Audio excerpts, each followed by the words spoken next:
BookTube. It's Ross. Hello, and it's Steve. And it's week 3 of Faulkner in August, reading Sanctuary. Indeed. And so the two of us have read the next Quarter. I was going to say third, and I was thinking, you can't have 4 thirds in a book, can you? It's the third quarter we've read. Arithmetically unlikely. Yes. I mean, Faulkner likes to experiment, but you know that's beyond him, experiment too far. So yes, we read the next quarter of the book, and we're back to share a few thoughts on our first time read of this strange book. Yeah. Now, I think that I am feeling less enthusiastic about the book at this point than I was in the first 2 quarters. Yeah, well, I wasn't feeling massively enthusiastic about it from the start of it. I mean, it's got many things that are good, but it's not something that I'm thinking, I'm really glad I'm reading this. Well, no, but the first 2 quarters, I was enjoying that sense of dread and foreboding and, you know, gathering anxiety and all of that, and a sort of strange, crazy fear, and you know, whereas it meandered a bit more for me in this bit, or I don't know, became more disjointed. It was disjointed before, but more disjointed in sort of tone and atmosphere, maybe. Yeah. Yeah, it seemed to be a bit of a different pace, I guess. Yes. The pace wasn't building in the same way as it was in the first half, I suppose, is the answer. And partly perhaps because we've moved to Horace Benbow, the lawyer, as really being the central character. Yeah. Don't you think? I suppose so, yeah. But I'm less interested in him as a character than I was in sort of perhaps in Temple and Ruby. Yeah. I mean, he's quite morally compromised, isn't he, as a lawyer? Yeah. He seems sort of half interested in doing things and then not doing them for a certain. And the whole thing where he's talking to Ruby about Temple and sort of saying, but when you saw her, she was safe. Seems to indicate that he's hoping that it's not going to be his problem. Yes. And that he won't need to sort this out. And then when he does, he eventually tracks her down and sort of finds her. He decides that actually she's probably too far gone or too damaged, I guess now, and that she'd be better off dead. And walks away, leaving her in the brothel, which I thought was leaving her kind of in a state of mental distress and kind of newly dependent on alcohol. And he just effectively being trafficked. And he walks away and leaves her there, which was for him. I'd thought perhaps he was shaping up to be the hero of the book insofar as there were, and then he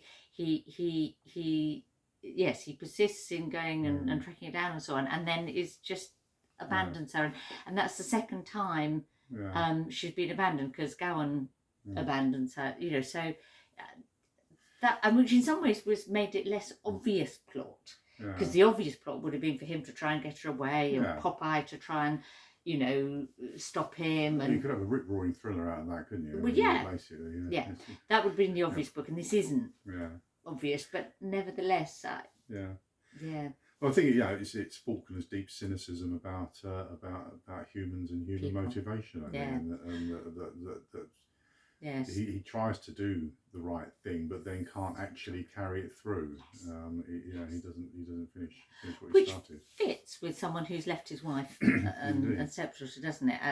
And is somehow never quite sticking with things in his life, I think. I think that's that. Yes. So it's a consistent behaviour pattern, and he doesn't quite stand up for Ruby, although he does seem to have, you know, a wish to help her. You know, when she's the women in the town basically the Baptists railroad her out of the hotel because she's you know, a bad woman, and he's outraged, and yet he doesn't do anything about it. And he finds her somewhere to stay, but it's somewhere pretty grim.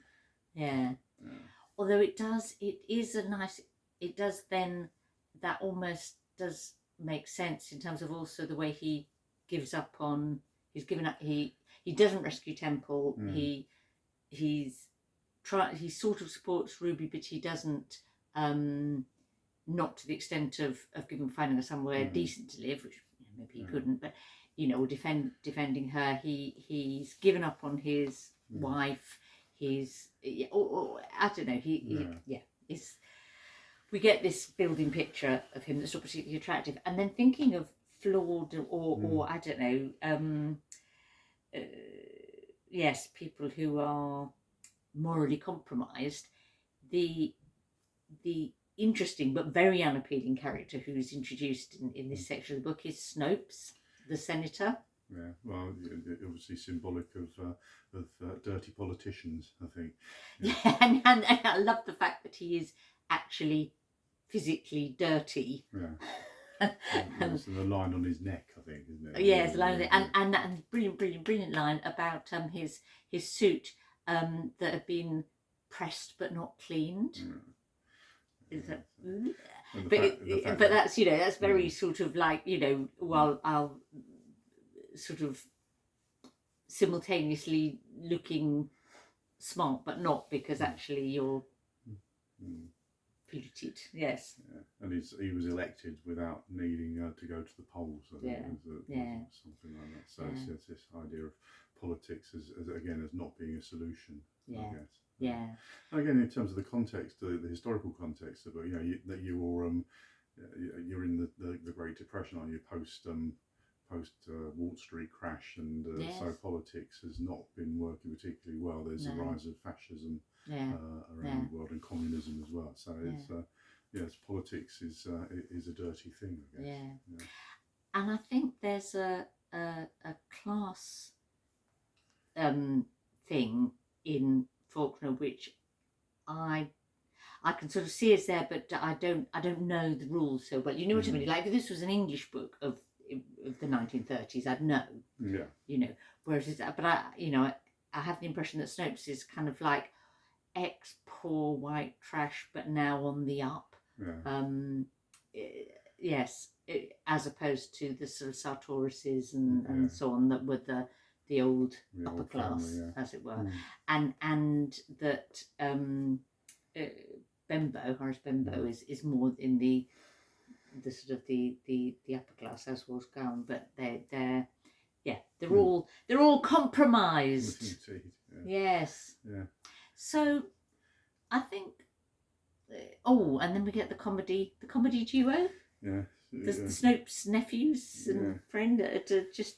Oh, yes, no, well, they're this bizarre comedy, but it does do that thing of relieving the tension, I suppose. But it also gives Snopes information that he can use to bribe or lure or compromise Bembo, doesn't it? And I like the way that Snopes calls him Judge, which is almost like holding out a bribe to him. If you play your cards right, and I'm a politician, then you can stay on the right side of me, and I can.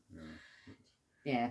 So it's there's a lot of we talked last time about toing and froing, and there's a lot of train journeys and deal making, things like that. Yeah, a lot of transience. People moving from one place to another. Yeah. And I think that's possibly symbolic for Faulkner about how the old certainties have died. Yes. And nobody is quite sure of their place anymore, and and the whole idea of right and wrong, what is morally acceptable is collapsing or has collapsed. And the what could be the sort of bright young things, the students, are shown as being really rude and careless and thoughtless and bloody young people. Bloody young. They're just interested in getting off their heads. Yes, and they're all they take up all the seats in the train, and they don't. And they bunk the train, and they listen to loud music. Yes. And they grow their hair long. No.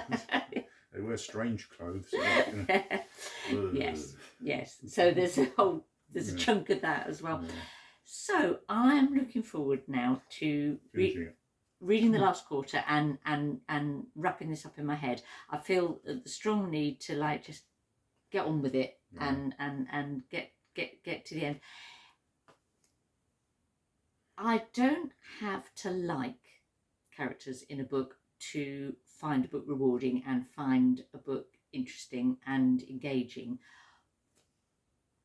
but I am a bit disengaged from all the characters in the book. I mean, like, I ought to be like, Ruby could be a character that I could really empathise with, or Temple could, or maybe Bemba might be. I'm just not with any of them really. And Popeye isn't really a character. He's like a he's malevolence, isn't he? He's a malevolent presence, the personification of evil or something. So we never really get much about his motivation, do we? Although there are hints about him being impotent but not, his motivation isn't clear, other than just being nasty, and that's slightly unsatisfactory. I want a bit more nuance to him. And Reba is another character that could be, I feel like, you could turn her into someone that I would find really interesting, but again, doesn't quite. So I will see what the last quarter will bring. I was just on that briefly, I just making that link between Reba and Ruby being very similar sounding names, and wondering whether Faulkner was trying to make some kind of parallel between the similarities, but also the differences between those two characters. But but is it just he couldn't bother to pick up a different name? Well, because you've got parallels between Ruby and Temple of the sort of losing your virtuous status as a woman, and then that's it. You're done for. Reba doesn't seem to really care about that. Whereas Reba's a survivor, but she says she would have liked Bembo to take Temple away, because, as she says, she's not born to it. She's not, you have to be born to this sort of life. So Reba's like the resilient character that I quite. So she could be one to latch onto, but I haven't quite had enough of her to do that. Yeah, but again, she's surviving at the expense of other people. Absolutely. It's very much a survival of the fittest kind of argument, isn't it? And that's not. And also, say, maybe Faulkner just doesn't like women. Really, I mean, Faulkner the writer, maybe he is just a bit misogynist. I think that there is truth in that. I also think he's misanthropic. I don't think he likes anybody, really. Yes. Unless they're giving him a drink. Probably. Well, is that the kind of cheerful note on which we end this week's video? Yes. Yeah. Bye. And we'll see you next week for the next exciting episode.